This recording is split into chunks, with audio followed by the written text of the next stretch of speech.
C'est l'histoire de Rabbi Yehoshua ben Levi. Rabbi Yehoshua ben Levi, il avait un grand désir, un grand souhait, c'est d'accompagner un jour Eliyahu Navi. Il voulait voir comment Eliyahu Navi travaille. Eliyahu Navi, c'est celui qui, dans la tradition, n'a jamais quitté ce monde et qui va de mission en mission accomplir les tâches comme un ange qu'Akadosh Baruch Hu lui donne pour emmener la paix et la justice dans le monde. Alors il a prié, et après plusieurs jours de grande prière, Rabbi Yehoshua ben Levi, il avait une force très grande de la prière. Sa prière a été exaucée. Eh bien, Navi est venu le voir. Alors Rabbi Yehoshua ben Levi lui dit: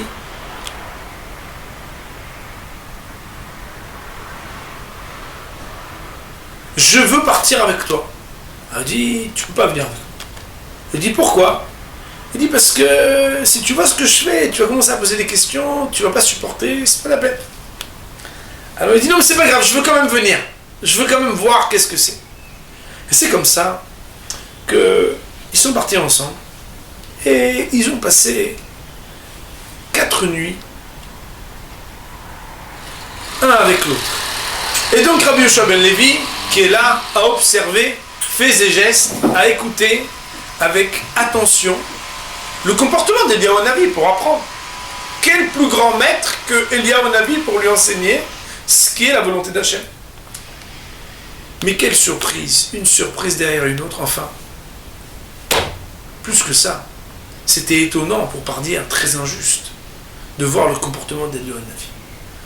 La première nuit, ils se sont rendus dans la maison d'un homme très pauvre, qui l'a reçu avec son épouse, et il reçoit un grand rave, Eliyahu Navi, avec Yehoshua ben Levi. Il leur donne à manger, à boire, ils leur font le kavod. Et en plein milieu de la nuit, Eliyahu Navi se lève, et la seule possession que possédait ce pauvre, c'était une vache. Eliyahu Navi va et tue la vache de cet homme. Aïe, aïe, aïe. Rabbi Yehoshua ben Levi dit à Eliyahu Navi: qu'est-ce que c'est ça? Puisqu'il n'a rien dans la maison. Il nous a reçus Bekavodra avec tellement d'honneur. Et tout ce que tu trouves à faire, c'est de tuer sa vache, que maintenant elle est morte, il n'a plus rien. Alors il lui dit: je t'ai déjà dit, si tu commences à poser des questions,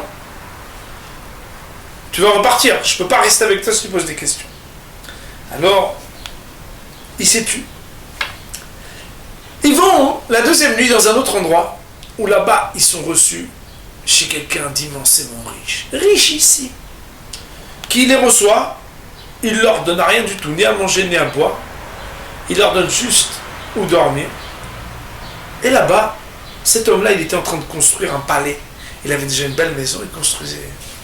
L'histoire raconte qu'il y en avait en pleine nuit, il se lève, et il commence à dire à Rabbi Yehoshua ben Levi: attrape le maître, il commence à prendre les mesures, et il lui construit un palais, avec, je vais vous dire combien, parce que c'était très impressionnant, avec 180 pièces dans le palais. Donc, Eliyahu Navi, qui a des forces spéciales, il arrive à construire dans la même nuit, en quelques heures, un palais avec 180 pièces. Alors, Rabbi Yehoshua ben Levi dit: une bonne arola. Comment c'est possible une chose pareille? Celui-là, il n'a rien fait comme kavod et il lui construit un palais immense, alors que l'autre, il lui a donné à manger, à boire et du kavod, il a pris sa para, il a tué sa vache. Incroyable. Mais bon, il ne faut pas que je dise quoi que ce soit. Ils se rendent dans un troisième endroit, et c'est là-bas qu'il reste la troisième nuit. Et là-bas, ils rencontrent des riches, très riches. Ces gens-là, ils ne leur font même pas cas, ni leur donnent à manger, ni à boire. Et le lendemain matin, avant de partir, Eliyahu Navi de dire à ces hommes, dans un langage qui ressemble à une bénédiction, que vous soyez tous des dirigeants, des grands dirigeants. Enfin, surprise sur surprise, énigme sur énigme, la quatrième nuit, ils semblent voir des gens très pauvres qui leur donnent à manger, qui leur donnent à boire. Et Eliyahu Navi de leur dire qu'Hachem ne vous donne qu'une seule personne qui soit digne d'être dirigeant. Autrement dit, les autres, ils restent. Rabbi Yehoshua lui dit, Rabbi Yehoshua ben Levi dit: écoute, je peux plus supporter que c'est ça. C'est le monde à l'envers.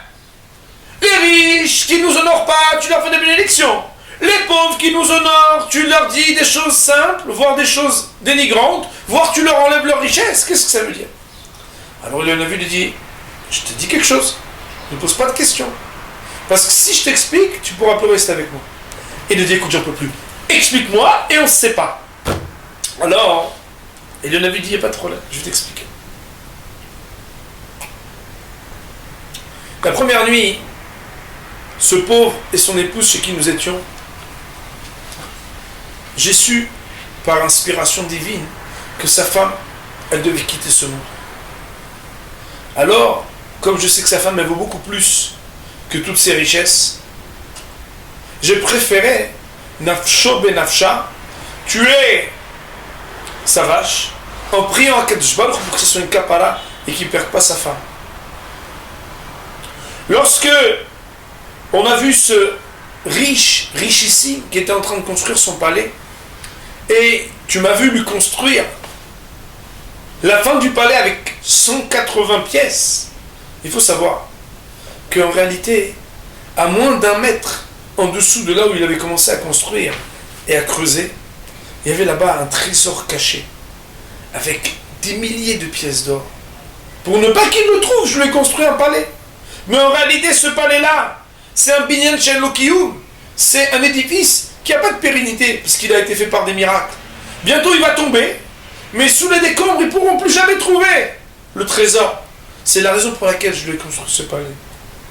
Ces riches que tu m'as vu bénir en leur disant que vous soyez tous des dirigeants, c'est parce qu'on sait bien que la parabole connue, c'est de dire que Sfina shel Aburacher Manigé, se fait l'Itava.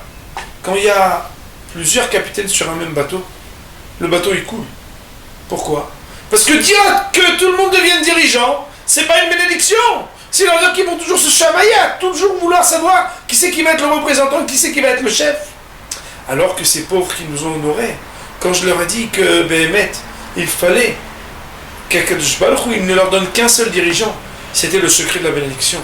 Parce que si ils sont tous autour d'un seul dirigeant, alors ils trouveront l'harmonie, ils sauront comment tous ensemble mettre à profit leur savoir-faire, au profit de tous, et pas chacun réclamer et revendiquer le droit d'être le patron.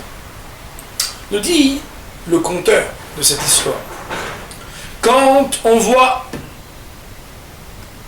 que un rachat, il a beaucoup d'argent, ne jugeons pas. Pourquoi? Parce que il est certain que ce n'est pas pour son bien. Et si on voit un homme très bon qui souffre de problèmes d'argent, ne pensons pas que c'est pour son mal, mais certainement pour son bien. Peut-être pour une kapala à lui ou à ses proches. Quand on reçoit les moyens d'avoir de l'argent, ne perdons pas le temps de l'investir dans des bonnes actions, de mitzvot et de tzedaka, de charité et de bonnes actions telles que la Torah nous le demande. Parce que du jour au lendemain, l'argent il peut s'envoler comme un oiseau. Et béhémet que, toujours avec nos yeux, nous on regarde le monde, selon ce que nos yeux et notre perspective à nous, elle nous donne le moyen de voir des justices et des injustices. Mais dans le référentiel d'Akadosh Baruch Hu, il faut savoir que, au-delà de ce que l'on voit, il y a ce qu'est la justice divine. Au-delà de ce que l'on comprend, il y a ce que la volonté d'Hachem est la plus juste. Comme le verset nous dit, El emuna ven avel tzadik v'yashar'u. Akadosh Baruch Hu, il est fiable. Il n'y a pas d'iniquité. Il est juste et il est droit. Malheureusement, on juge de ce que l'on voit. La emuna, la foi qu'on a à Akadosh Baruch Hu, c'est d'être persuadé que quel que soit ce que les richesses ou la pauvreté des uns ou des autres nous font croire et nous font douter, parce que nous croyons à Akadosh Baruch Hu, alors nous sommes toujours rassurés et nous savons que chacun reçoit ce qu'il a le mérite de recevoir d'Akadosh Baruch Hu. Baruch Adonai Olam, Amen.